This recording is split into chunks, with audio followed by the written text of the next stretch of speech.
नमस्कार विद्यार्थ्यांनो, माझे नाव माद्री राजभर आहे। मी तुम्हाला हिंदी हा विषय शिकवणार आहे। आज विद्यालय तुमच्या स्वागत करत आहे। आज जो आपल्या समोर व्याकरणचा धडा आलेला आहे त्याचं नाव काय आहे? कारक। काय आहे तिचं नाव? कारक। आणि कारक हा धडाचा हा पहिला सीझन आहे। तर चला बघूया या सीझन मध्ये आपण काय पाहणार किंवा काय करणार आहे। तर चला बघून घ्या। बघा, पहिले आपण काय बघणार आहे? कारक यांची परिभाषा। काय बघणार आहे? कारक यांची परिभाषा। तर चला बघूया यांची परिभाषा कशा प्रमाणे दिलेली जात है। संज्ञेय सर्वनाम के जिस रूप से वाक्य के अन्य शब्दों के साथ उनका संबंध दिखाया जाए उसे कारक कहते हैं। कारक को परसर्ग या विभक्ति भी कहते हैं। कळलं? पुन्हा सांगत आहे मी, नीट प्रमाणे ऐकून घ्या। संज्ञा किंवा सर्वनाम, संज्ञा किंवा सर्वनाम ज्या रूपातून, संज्ञा किंवा सर्वनामतून ज्या रूपातून वाक्य यांचा अन्य शब्द त्यांच्या साथ त्यांचा संबंध आपल्याला दाखवून देणार आहे त्यांना आपण कारक असंही म्हणतं। त्यांना आपण काय म्हणतात?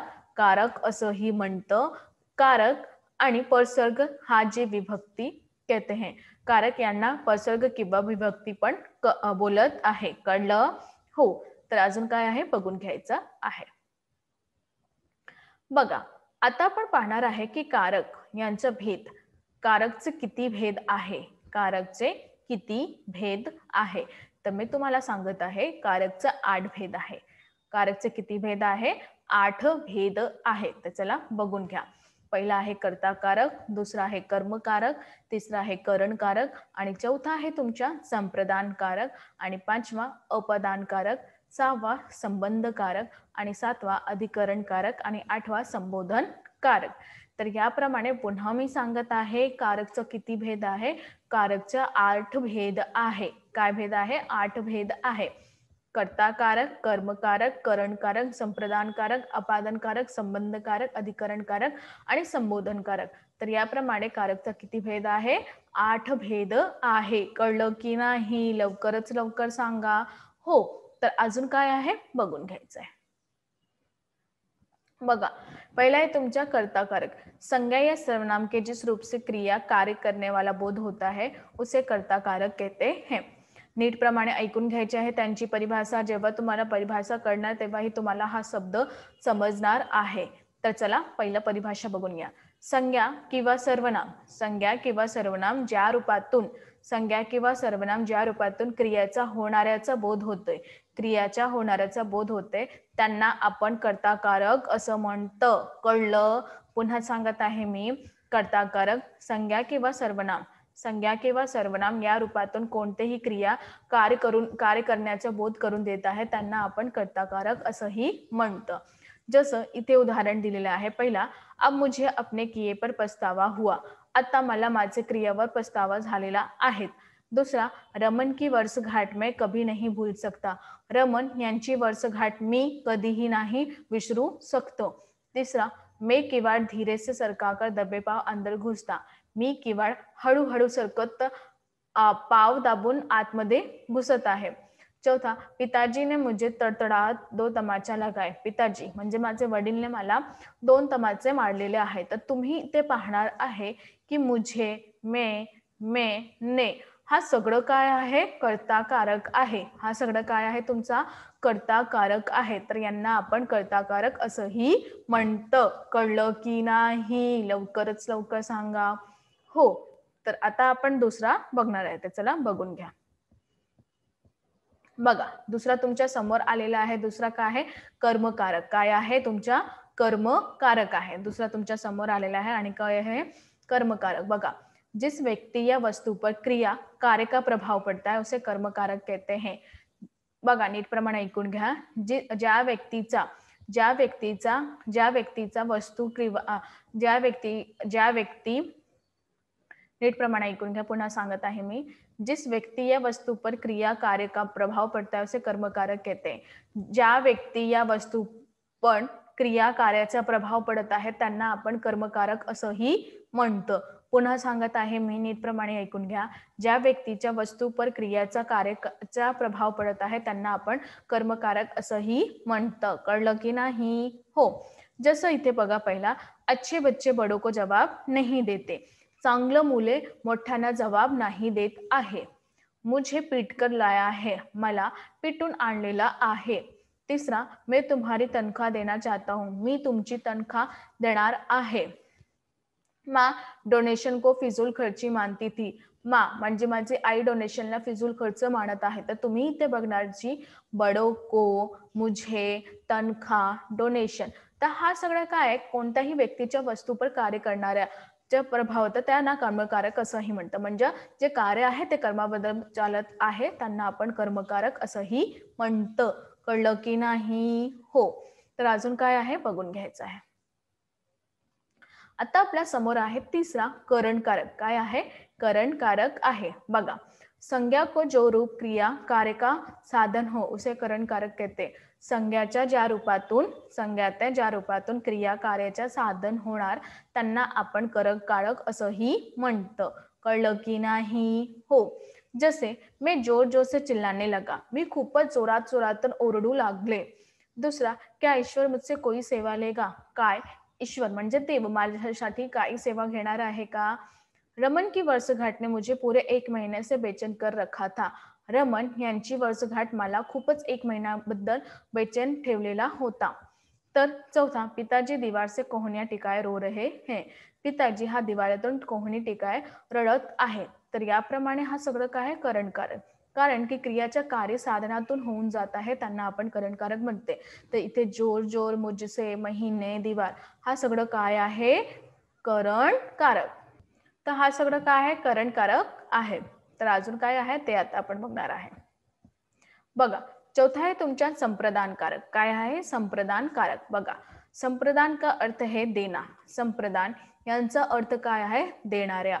जैसे कुछ दिया जाए जिसके लिए क्रिया कार्य की जाए उसे संप्रदान कारक कहते. म्हणजे कोणासाठी आपण काही करत आहे त्या कार्याला आपण संप्रदान कारक बोलत आहे.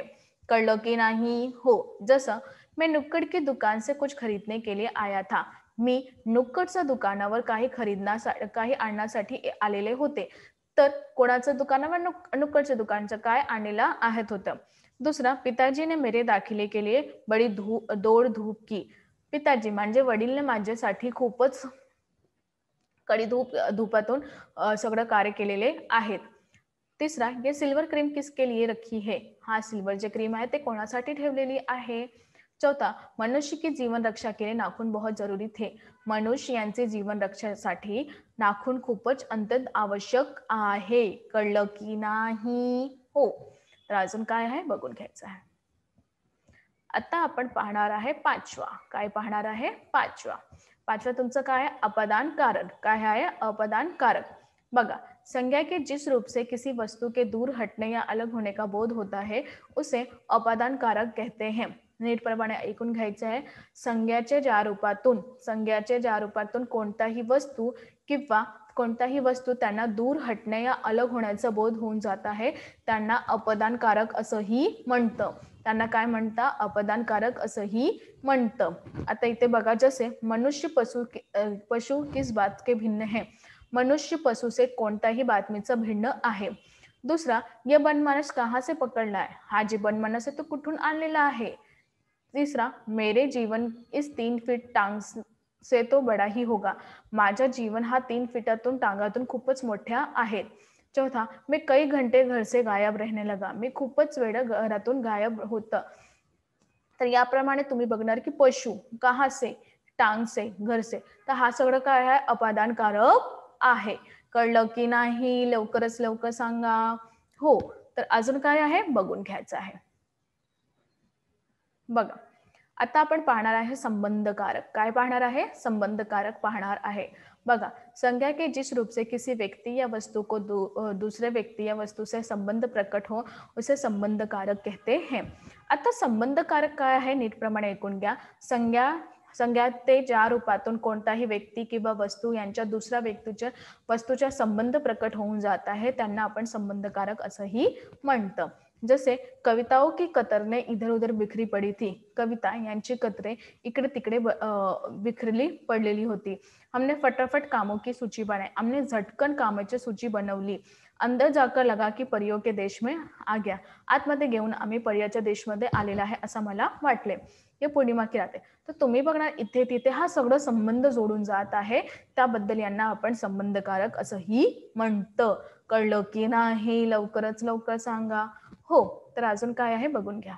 बघा, आता आपल्या समोर सत्व आलाय अधिकरण कारक. संज्ञा के जिस रूप से क्रिया कार्य के आधार का बोध होता है उसे अधिकरण कारक कहते हैं. संज्ञातून ज्या रूपातून क्रिया कार्याच्या आधाराचा बोध होत आहे त्यांना आपण अधिकरण कारक असंही म्हणतं. जसे कल जुहू पर विश्राम कर लेंगे तो थकान दूर हो जाएगी. काल आम्ही जुहूवर विश्राम करणार आहे तर थकान दूर होणार आहे. दुसरा, सभी लोग सकते में आ गए. सगळं लोक सकतेमध्ये आलेला आहेत. तीसरा, मैं साहित्यकार हूँ, साहित्य चिंतन में विश्वास रखता हूँ. मी साहित्यकार आहे आणि मी साहित्य चिंतनवर विश्वास ठेवणार आहे. चौथा, अभी नुक्कड़ की दुकान पर कुछ खरीदने आया था. आता मी नुक्कडच्या दुकानावर काही घ्यायला आलेला होता. तर याप्रमाणे तुम्ही इथे बघणार जुहू पर, सकते में, चिंतन में, दुकान पर. तर हा सगळं काय आहे? अधिकरण कारक आहे. हा सगळं काय आहे? अधिकरण कारक आहे. आता आपण दुसरा पाहणार. बघा, आठवा संबोधन कारक. आठवा काय आहे तुमच्या? संबोधन कारक आहे. संज्ञा के जिस रूप से किसी को पुकारा जाए अथवा चेतावनी दी जाए उसे संबोधन कारक कहते हैं. संज्ञाच्या ज्या रूपातून आपला